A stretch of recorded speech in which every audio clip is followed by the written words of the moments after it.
గిరిజనులకు భూములు పట్టాలు ఇచ్చిన దానికి భూములు వెంటనే పట్టాలు ఇచ్చిన దానికి భూములు వెంటనే అనుభవంలో ఉన్నదానికి పట్టాలు అనుభవంలో ఉన్న రైతులకి పట్టాలు అనుభవంలో ఉన్న రైతులకి పట్టాలు పట్టాలు ఇచ్చిన దానికి భూములు పట్టాలు ఇచ్చిన దానికి భూములు.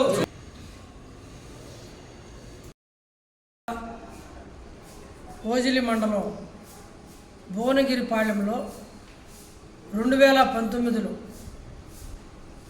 ఎస్టీలకి 6 మందికి, ఎస్సీలకి 6 మందికి, బీసీలకి 3కి డీకేటీ పట్టాలు ఇచ్చారు. ఇప్పటికీ 4 సంవత్సరాలు దాటిపోతున్నా ఆ భూములు ఎక్కడున్నాయో వాళ్ళకి చూపించకుండా ఇబ్బంది పెడుతున్న పరిస్థితి అనేది ఆ ప్రజలందరూ కూడా మా దృష్టికి తీసుకురావడం జరిగింది. ఈరోజు ఓజిలి మండలంలో అదే గ్రామంలో దాదాపు 17 మంది వెంకట సుబ్బయ్య వాళ్ళు దాదాపు 1 సంవత్సరం వ్యాప్తంగా మేము సాగులో ఉన్నాం, మాకు పట్టాలు ఇవ్వండి అని చెప్తే వాళ్ళ గురించి పట్టించుకునే పరిస్థితి లేదు. ఇతరుల పేర్లు చొప్పించి వాళ్ళందరినీ ఆ భూములు ఆక్రమించుకోవడానికి ప్రయత్నం చేస్తున్నారు. ఇక్కడ ఈ యొక్క గ్రామంలో దాదాపు 203 ఎకరాలు క్వారీ పరింపోక అని చెప్పేసి భూములు ఉన్నాయి. అదే రకంగా అక్కడ 200 ఎకరాల పైన ఇతర రకాల భూములు అనేటివి ఉన్నాయి. వారందరికి కూడా ఈరోజు ఎస్సీలు, ఎస్టీలు, బీసీలు ఎటువంటి భూములు లేకుండా, ఎటువంటి ఆధారం లేకుండా వాళ్ళు జీవిస్తున్న పరిస్థితి అనేది మనకు కనిపిస్తూ ఉంది. ఇటువంటి గ్రామంలో పదే ఎంఆర్ఓల దగ్గర తీసుకుపోయిన మీడియాలో వచ్చినా కూడా స్పందించడం లేదంటే వీళ్ళు ఎందుకు ఉండాలని చెప్పేసి నేను అడుగుతా ఉన్నా. వీళ్ళు ఉండి ఈ యొక్క గ్రామానికి ఏమి న్యాయం చేస్తారని చెప్పి నేను అడుగుతున్నా. యానాదుల్ని ఈరోజు తరివేయాలని చూస్తున్నారా? లేదు ఎస్సీలకు సంబంధించి ఆధారం కల్పిస్తే వాళ్ళకి ఈరోజు ఎవరో దయాదాక్షిణ మీద బతకాలని చెప్పేసి మీరు కోరుకుంటున్నారా? ఇది సరైన పద్ధతి కాదు.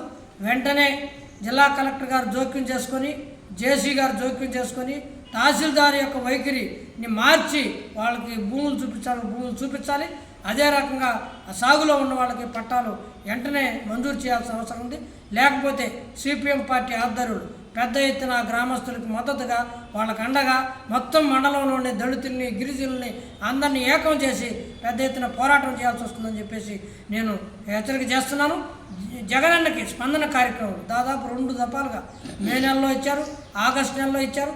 ఇక్కడ తప్పుడు రికార్డులు పంపించి దీన్ని పరిష్కరించామని చెప్పేసి ఈరోజు స్పందనకు తెలియజేయడం అంటే ఇది చాలా క్రిమినల్, ఇది చాలా చట్ట వ్యతిరేకమైంది, చాలా నేరపూరితమైన చర్యలకి అక్కడున్న తహసీల్దార్ గారు ప్రయత్నం చేస్తున్నారు. ఇది ఎంతవరకు సంబంధించి నేను అడుగుతాను. మీరు కరెక్ట్ ఉన్న విషయాన్ని ఉన్నట్టుగా చెప్పండి.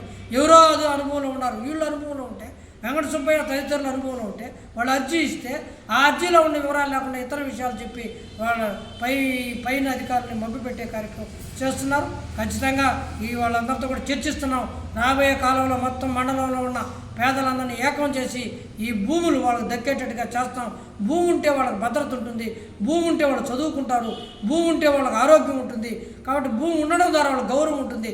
ఈ విషయాలన్నీ కూడా మేము సిపిఎం పార్టీగా మేము తెలియజేస్తున్నాం. వెంటనే ఉన్నతాధికారులు స్పందించి యుద్ధ ప్రాతిపదికన ఆ గిరిజనుల భూముల్ని 10 రోజుల లోపల వాళ్ళకి చూపించాలని చెప్పి, లేకపోతే దీని మీద ఆందోళన చేస్తామని చెప్పేసి హెచ్చరిక చేస్తాం.